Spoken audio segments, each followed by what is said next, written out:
তো বন্ধুরা, এই যে দেখছেন আমাদের ঈদগাহ ময়দান, যেটা ঈদ এবং কোরবানির নামাজ হয়, সেই পাশাপাশি আমাদের অনেক বড় এরিয়া নিয়ে ঘেরা দুটো কবরস্থান রয়েছে এবং সুখবাজার পশু হাট রয়েছে। তার পাশাপাশি রয়েছে আমাদের একটা মাঠ, ফাঁকা মাঠ, যেটা জানাজার নামাজ হয়। তো রোদের সময় অনেকটাই কষ্ট হয়। দেখুন, একটা গাছ আছে এখানে, বট গাছ,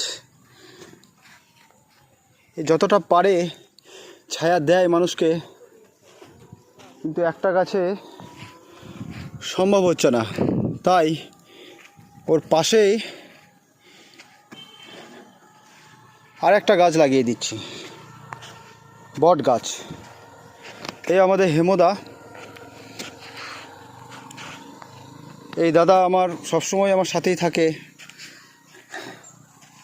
অক্লান্ত পরিশ্রম করেই যাচ্ছে।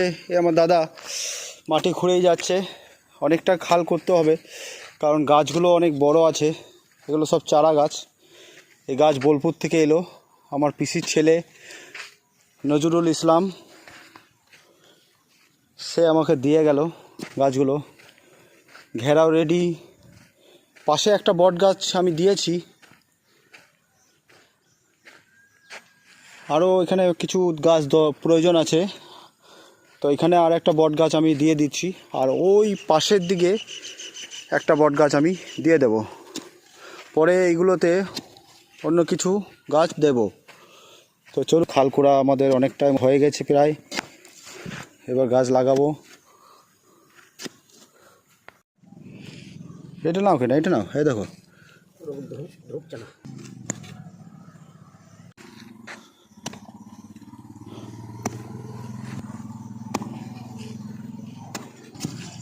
আয় রে ভাই, আয় আয়, ধরে দিবি, আয় আয় ভাই, আয় ধরে দিবি একটু, মাটিগুলো তুল। কোথায় যাচ্ছি? আর দুই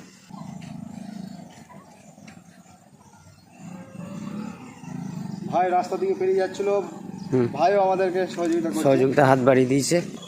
থ্যাংক ইউ।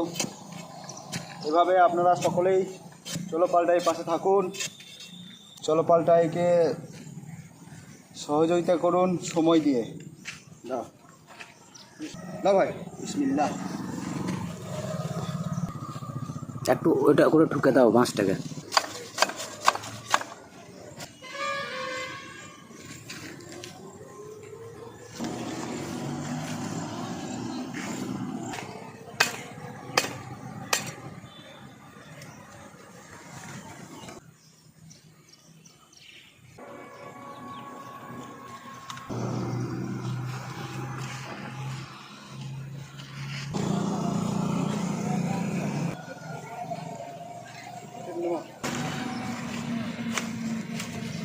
মাথায় সমস্যা হয়ে যায় ভাইজানের, কিন্তু দেখুন এই ভাইজানও কত সুন্দর হাত বাড়িয়ে দিয়েছে। এই আমার সবসময়ের জন্য সাথী হেমন্ত দা। এই হেমন্ত দাকে আমি যখনই খুঁজি আমি সাথে পাই। ওর যে কোনো কাজ থাকুক, আমি ডাকলে কিন্তু ও চলে আসে। হেমন্ত দা, এই যে চলো পাল্টায়ের সঙ্গে তুমি থেকে এই যে কাজগুলো করছো, তোমার কেমন লাগছে? আমার অতি অবশ্যই খুবই ভালো লাগছে, আমার দারুণ লাগে, ভাষায় বলা যাবে না, ভাষায় আমি প্রকাশ করতে পারবো না যে আমার কেমন লাগে।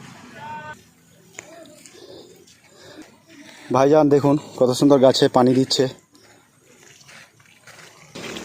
এই গাছ একদিন বড় বৃক্ষ গাছ হবে, ইতিহাস হয়ে থাকবে। থ্যাংক ইউ, ধন্যবাদ ভাইজানকে।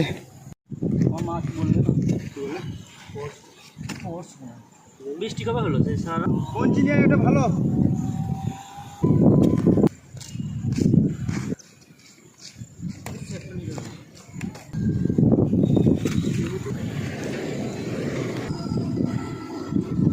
আচ্ছা দেবে। হ্যাঁ রোমরঞ্জন ভাই, বলছি এখানে যে গাছ লাগানো হলো, তাই এই অবধি কটা গাছ লাগানো হলো বট গাছ? হ্যাঁ, এই এখানে মোটামুটি 4টা মতো পাঁচটা বট গাছ, একটা অশ্বত্থ গাছ, আর একটা আগে থেকে রয়েছে বট গাছ আমাদের এখানে বট গাছটা। তো একটাই বট গাছ রয়েছে। এটা অ্যাকচুয়ালি আমাদের মারা গেলে আশেপাশে কয়েকটা গ্রাম, হ্যাঁ, এবং খাদিম পুকুরেরও কিছু আছে, হ্যাঁ, বারুইপুর কিছু আছে, ইলামবাজারের নবগ্রাম, বাগলবাটি, এই আশেপাশে মারা যায়। তো এটা সবথেকে বড় একটা কবরস্থান, জানাজা নামাজ এখানে হয়। তো দেখছেন একটা বট গাছে তো কভার করতে পারে না, প্রচুর রোদ, প্রচুর একদম, আর বালি কাঁকড়ের মধ্যে দাঁড়িয়ে থাকতেও মানুষের কষ্ট হয়। সব গাছের ছায়া খুঁজে বেড়ায়, দূরে সেখানে বসে থাকে ছায়ার জন্য, কষ্টের জন্য। তো আমি সেইভাবে দেখলাম এখানে কিছু বট গাছ যদি লাগিয়ে দেওয়া হয়, হ্যাঁ, তো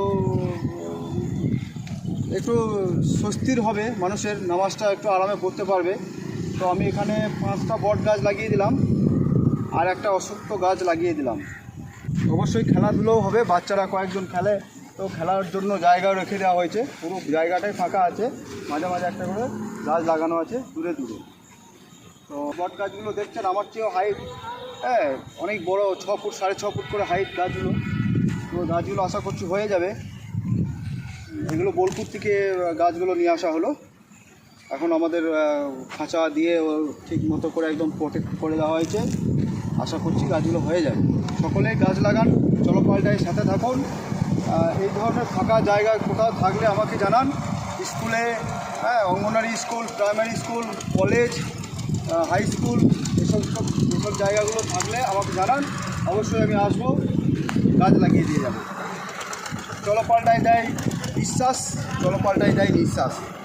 আপনারা আমাকে ফোন করুন, যোগাযোগ করুন, অবশ্যই আমি এসে গাছ লাগিয়ে দিয়ে যাবো। চলো পাল্টাই। সকলেই ভালো থাকুন, ধন্যবাদ।